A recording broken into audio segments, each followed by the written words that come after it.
So today I want to talk a little bit about learning to pay attention to your own discomfort. Now, for some of you, this may sound ridiculous because anytime you're uncomfortable, you feel it because you're uncomfortable. It makes sense, right? But for some people who grew up in situations where your needs weren't taken into consideration, where your needs weren't prioritized because you were a child, you had to literally just be uncomfortable and go through it and just push through it and just keep on living. So basically, you had to learn for your own survival how to ignore your own discomfort signals and just keep pushing through them. So this is something that I had to learn because for years, I was feeling uncomfortable in different situations and it wasn't setting off any alarm bells in me because I was so accustomed to just feeling discomfort. I was so accustomed to feeling uncomfortable that it just felt like normal. It felt like, oh, this is just the way things always are. I'm just always going to be uncomfortable at work. I'm always going to be uncomfortable in relationships. I'm always going to be uncomfortable in anything that I do because that's what I had grown up feeling. So that became the default mode. So I think if you grow up in that sort of situation, this is literally something that you have to learn. And now I know there's that saying like no pain, no gain, right? And I think that saying has some truth to it.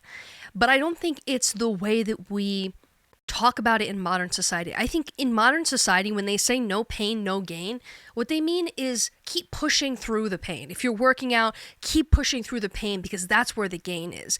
And obviously in that situation, it makes sense. But I think in an internal situation, I don't think it makes sense at all. I think no pain, no gain is something that makes sense if you frame it slightly differently. Because if you have pain, there is something to gain there, right? There is something that you can figure out and then solve. If you have a discomfort and you notice it, then that's the first step to making a change. Like if you realize that at your job, you don't feel valued, you don't feel understood, you're not comfortable, you're going in every day and you're feeling miserable, you're just sitting at your desk and you're feeling anxiety the whole time, like you can change that. You don't need to keep feeling uncomfortable in that situation. Sure, it might take time. Sure, it's hard to find a job.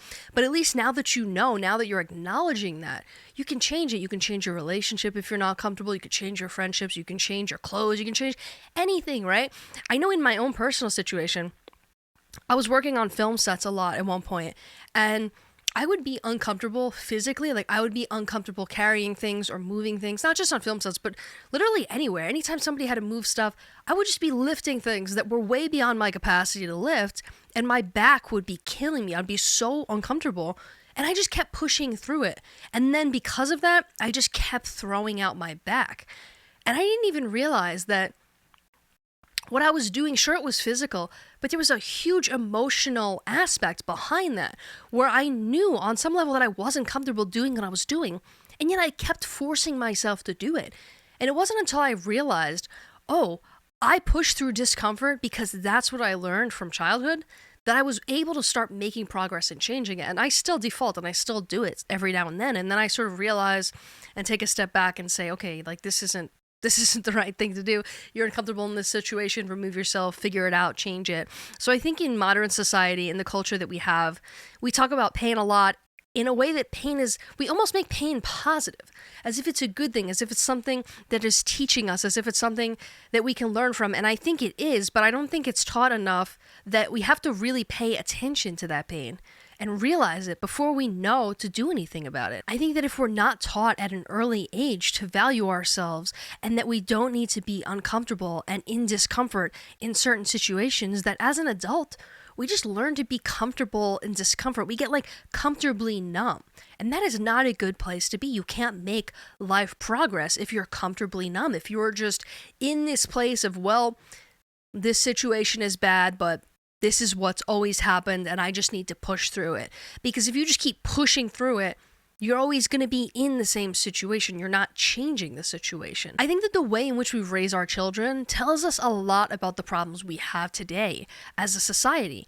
And I think some children grow up with that understanding from their family. They grow up with that recognition from their family, and some kids don't. And I think that's something we need to pay attention to in society and with each other so we kind of understand where other people are coming from.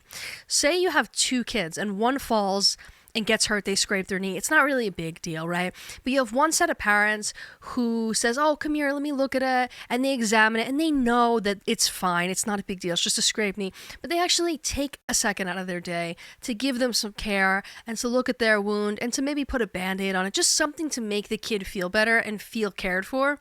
That kid's going to be way different later in life than the kid who falls and scrapes their knee and the parents just say, suck it up, you're fine.